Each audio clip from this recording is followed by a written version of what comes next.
नमस्कार दोस्तों, स्वागत है आपका सनातनी राधा के चैनल पे।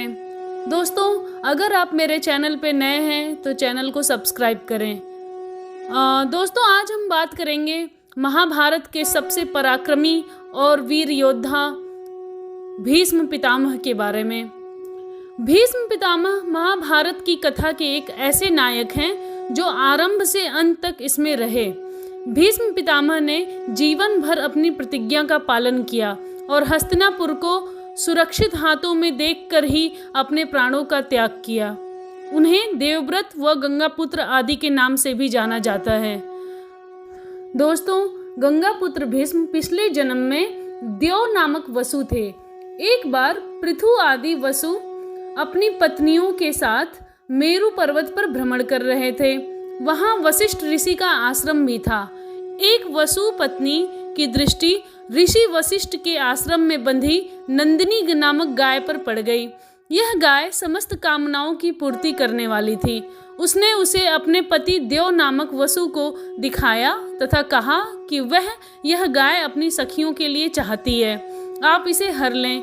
पत्नी की बात मानकर देव ने अपने भाइयों के साथ उस गाय को हर लिया। वसु को उस समय इस बात का ध्यान भी नहीं रहा कि वशिष्ठ ऋषि बड़े तपस्वी हैं और वे हमें श्राप भी दे सकते हैं।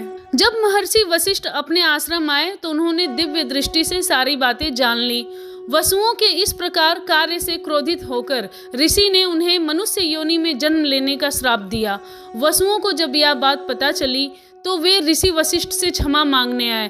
तब ऋषि ने कहा कि बाकी सभी वसुओं को तो शीघ्र ही मनुष्य योनि से मुक्ति मिल जाएगी, लेकिन इस देव नामक वसु को अपने कर्म भोगने के लिए बहुत दिनों तक पृथ्वी लोक में रहना पड़ेगा। इसी प्रकार देव नामक वसु ही गंगापुत्र भीष्म कहलाए और उन्हें इच्छा मृत्यु का वरदान मिला।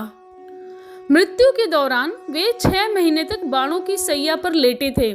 इस दौरान जब भगवान कृष्ण भीष्म के पास आए तो उन्होंने पूछा, मैंने ऐसे कौन से पाप किए हैं कि वाणों की सैया पे लेटा हूँ पर प्राण नहीं निकल रहे हैं। तब भगवान कृष्ण ने कहा, आप अपने पुराने जन्मों को याद करो और सोचो कि आपने ऐसा कौन सा पाप किया है। भीष्म बहुत ज्ञानी थे।